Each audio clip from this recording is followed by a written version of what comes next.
Most people will never touch a nuclear weapon. Most people will never be in the same room as one.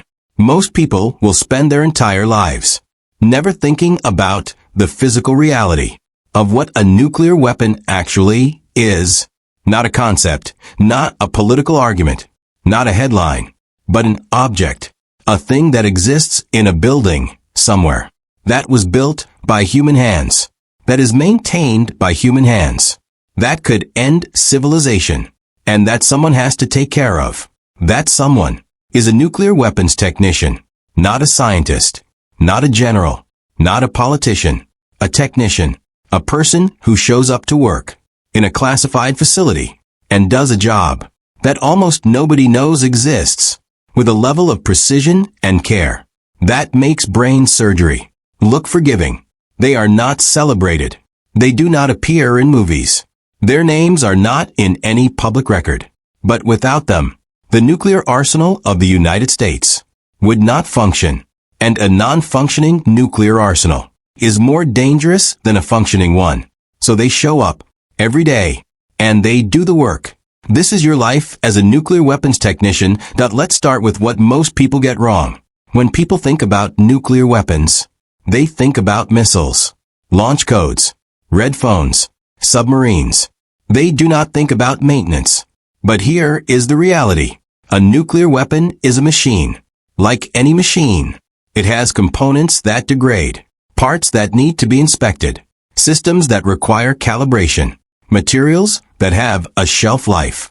The tritium in a thermonuclear warhead, the hydrogen isotope that makes the weapon exponentially more powerful, decays at a rate of about 5.5% per year, which means every single warhead in the United States arsenal needs to have its tritium reservoir replaced approximately every 10 to 15 years by hand, by a human being, in a controlled environment, following a procedure that has been rehearsed thousands of times before it is ever performed on a live weapon.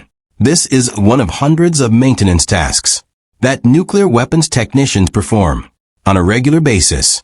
They test the conventional explosives that trigger the nuclear reaction, explosives that must detonate with microsecond precision, or the weapon fails to achieve yield.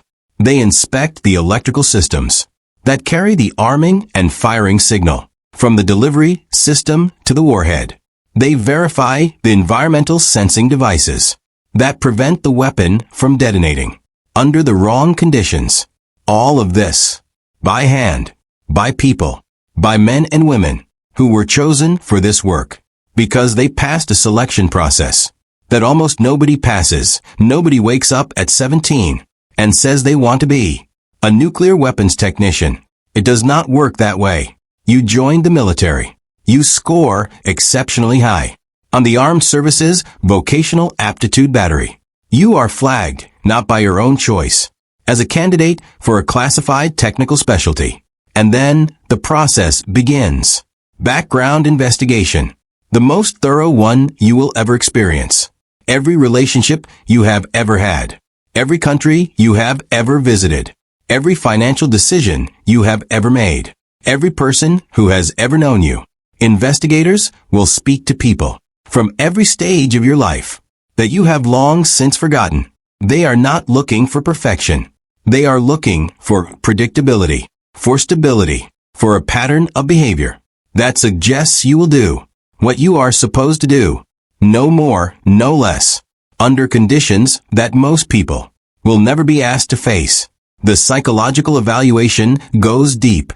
Not just, are you mentally healthy, but how do you respond to authority? How do you handle error? What do you do when a procedure and your own judgment come into conflict? Because in this job, the answer to that last question must always be the same. You follow the procedure, not because the procedure is infallible, but because the consequences of individual improvisation in a nuclear weapons environment are so catastrophic that no personal judgment, however sound, is worth the risk. If you pass, and most people do not, you go to Amarillo, Texas, Pantex plant, the only facility in the United States that assembles and disassembles nuclear warheads. And your education begins. The training is unlike anything in conventional military experience. It is not about toughness. It is not about endurance. It is not about being the last one standing. It is about precision, consistency, the ability to perform the same procedure, the same way, every single time, regardless of how tired you are, regardless of how long you have been on shift, regardless of what is happening in your personal life. You will learn the physics of nuclear weapons design, not the classified specifics, but the principles, enough to understand why every step of every procedure exists. Because a technician who understands why makes fewer mistakes than one who is simply following instructions. You will learn the specific procedures for the weapon systems you will work on. These procedures are documented in manuals so classified that they exist in only a handful of copies in the world.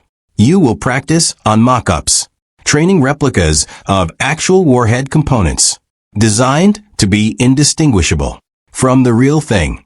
In every respect except one, they will not detonate.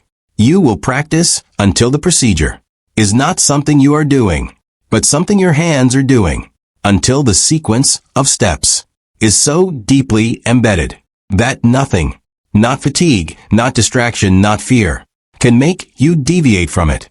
And then, and only then, you are introduced to the real thing. The first time you work on a live weapon, there is a senior technician at your shoulder, watching every move, verifying every step, ready to stop you at the first sign of deviation. There is no room for confidence here.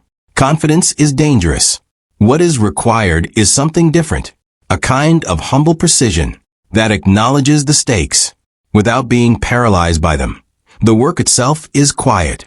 There are no alarms, no dramatic moments, no Hollywood tension. There is a procedure. There is a component. There is a tool calibrated to tolerances that most machinists will never work to. And there is silence. The facilities where nuclear weapons maintenance is performed are among the most controlled environments on Earth. Temperature, humidity, particle count.